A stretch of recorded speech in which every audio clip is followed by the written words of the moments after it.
আসসালামু আলাইকুম। আজ আসছি আমরা গোপালগঞ্জ গরুর হাটে।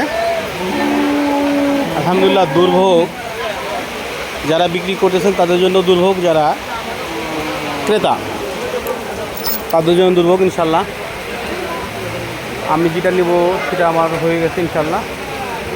এখন আসছে হাসিলের ঘরে হাসিল দেওয়ার জন্য। প্রচণ্ড বৃষ্টি,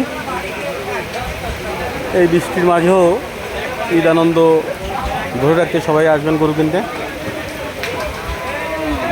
আমি মেহেদি আপনাদের জন্য নতুন নতুন ভিডিও নিয়ে আসবো ইনশাল্লাহ।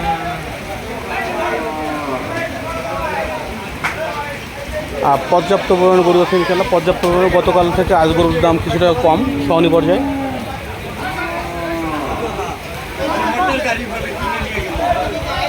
আপনারা যদি সম্ভব হয় চ্যানেলটা সাবস্ক্রাইব করেন। ধন্যবাদ।